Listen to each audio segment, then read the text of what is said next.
Hello and welcome back everybody. It's Complicated Relationships Reddit Stories. Hope you guys are safe and healthy. Now let's see what the story is about today.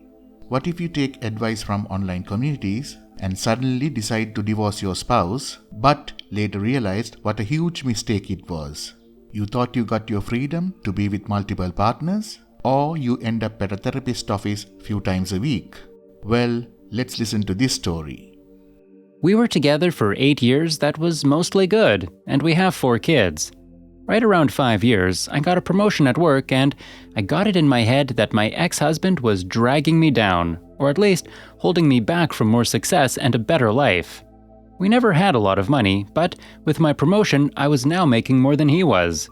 I started working longer hours and, at the same time, his hours were cut, so he was at home more.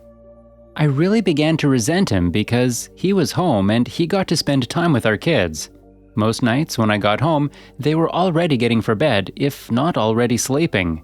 After a few months of my new job, it was clear to me that things were not going well at home without me there. Some nights, the dishes weren't done when I got home, or the kids hadn't eaten, or whatever else I could think of to be mad at him about. It really didn't matter. He kept saying that he would try harder, but that it was hard being home all the time. That always made me really mad. For the next couple years, things kept getting worse. My hours weren't any shorter, and there was no convenient time for him to be working full-time because of my hours, but we also needed the money. Whenever he would tell me that he could get extra hours, I would always complain, and so less hours he worked, the more I complained that he wasn't bringing in enough money. Whenever he brought up the contradiction, I would tell him that he needed to figure it out. I really started to resent him, and I pulled away from him. I knew that it was hurting him, but I didn't care. If he didn't want to be hurt, then he would at least try to make me happy. I used that same thing to justify when I started to talk to another guy at work. I thought he was just a friend, but talking at work turned into texting at home, and then pictures and videos, and then trying to sneak some alone time with him. I knew that it was wrong, but it made me feel so alive, and my husband had not made me feel like that in years. I was tired of being unhappy, and I was doing this for me. The worst was the night that I came home at a reasonable time and found that he had cleaned the whole house, cooked the whole family dinner, and picked out a movie for all of us to watch together. This would have made me swoon a couple years earlier, but that night I couldn't even look at him, and I pretended to be sick. I spent the rest of the night in bed while he waited on me and checked on me and even made me different food and brought it to me in bed. It made me feel terrible, and then it made me angry that he made me feel that way, and by the end of the night, I was texting with the other guy. Over the next month or two from that night, it did not matter what he did. He was wrong just for breathing. He would get so upset with how I was treating him, and I would just wait and egg him on into losing it because I knew it would happen eventually. After most of the fights we had, he would apologize for whatever he did wrong. I would usually find a way to make him feel even worse. I knew that I was right because he was wrong, and that was all that mattered to me. I even pretended that I didn't care when he found out about my relationship with the guy from work. It really destroyed me inside to see him holding back tears, but I wasn't going to let him see that. He was at his weakest, and that was when I chose to tell him that I wanted a divorce. I could almost hear his heart shattering inside his chest. He talked and fought and said that we could work it through together. I really wasn't interested in fixing our marriage, but I mostly ended things with the other guy, but only because I knew I could get it back if I wanted it. I could see that he was trying, and occasionally I would let him know, but for the most part, I kept being a huge witch to him for any and all reasons that I could think of. I'm not sure how much more the man could have done to make me happy, besides finding a job that paid enough for me to not have to work at all. He said that he was looking, but looking and finding are two different things.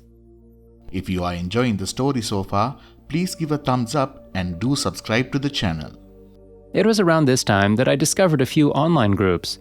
I started posting things about him from my perspective only, and I got so much positive feedback for how I was feeling, and I was right. The more I posted, the more validation I got. It wasn't just me who knew that my husband wasn't worth keeping around. I had the whole internet telling me how terrible he is. I started saying awful things to him and even outright ignoring him. I was so confident with mine and everyone else's opinion that I contacted a lawyer and within a couple of weeks had filed for divorce. I continued to use this site and a couple others to validate my feelings and for encouragement to go through with it. And finally, it was done. It went pretty smoothly. Ex-husband didn't ask for much besides to not get divorced and to try to work it all out. I didn't care about that though. He was broken, but I was free. I could do whatever I wanted without having to feel any guilt or answer to anybody. It was an amazing feeling of freedom. It didn't last long though. In the first month after he moved out, I missed my garbage day 3 times. There was also rarely a single clean dish, and the laundry sat in piles so long that I had to start doing the sniff test to see if it could be worn again. I also never saw my kids more miserable. The oldest had seen some of the messages from the other guy, and she knew that their father still wanted to try to work it out. It didn't take her long to stop talking to me at all, except to say that she wanted to go to her father's house. The others all told me that they wanted to live with their father too. I did my best to try to make them happy, but I ended up just buying them toys all the time, and the happiness only lasted minutes.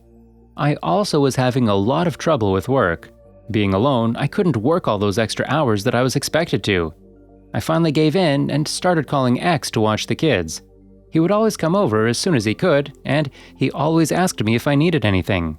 When I would get home, I would find clean dishes and laundry and even dinner sometimes. He would never say too much after I got home. He would just say to call him if I needed anything and leave. One night, he took out the garbage and brought it to the curb because it was garbage night and I forgot again. He always looked so sad when it was time to go. Finally, after a couple of months, my friends convinced me to go out on a date. It was for dinner and a movie, and I was excited and hopeful, but at dinner, I started getting a feeling of overwhelming guilt. It got so bad that I ended up not even going to the movie. A week and about 1,000,000 tears later, I was on a therapist's couch. I told her everything that had happened, starting with the promotion that I got at work. She did not agree with me or with any of the encouragement to divorce that I got.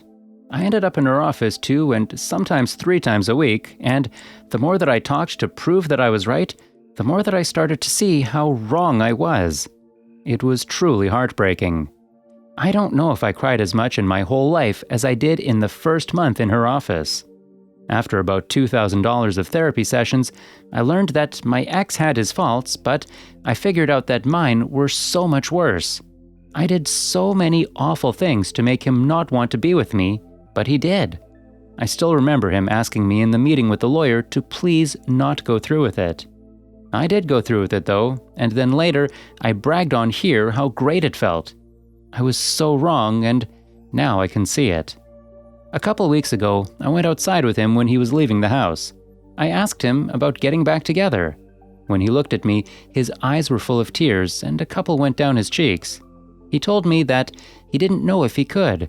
He said that the pain has been too much for too long and that if we got back together, that I might just turn around and do it to him again. He said that he always thought that I would realize how much he loved me and stop up until I signed the divorce papers and let out a big, over-exaggerated sigh of relief. He said that hurt him more than anything else and that he doesn't know if he can ever trust me again. I don't blame him. I destroyed a man who, looking back, was a great husband. I deprived my kids of having a great father in the house with them, and I took his kids away from him. And I, the one who pushed for the divorce, expecting happiness and a life of freedom, spend all my free time sitting at home or sitting on a therapist's couch. Please don't just take the advice of anyone online about getting a divorce. If your marriage is bad, look at yourself first and see if you can make changes. This is advice for men and women. Getting divorced is not fun. Being divorced is not fun. And seeing your husband broken and your children never happy because of your actions is the most painful experience that I can imagine. I wish all of you well and hope that you will give your marriages a second chance. Well, looking at this from a different perspective, I really appreciate the honesty of OP. It's very hard for anyone to accept responsibility or acknowledge their roles, good, bad or ugly. I appreciate her vulnerability and having the guts to tell us her story. Before we go, let's listen to a comment by the community. A year after the divorce, my ex-wife came to visit the kids and begged for me to talk to her, as I was no contact on any topic except about the kids. She lamented her cheating, her cruelty, her constant fault-finding, but mostly, she said she missed my friendship and could we please try again. Oh, how I longed to hear those words.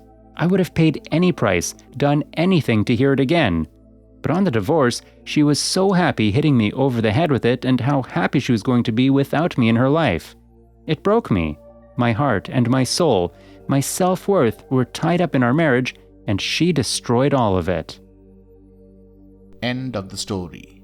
Please like, comment and share the video if you enjoyed it. Also, subscribe to the channel and hit the bell icon so you'll be notified when we upload the next video. Take care.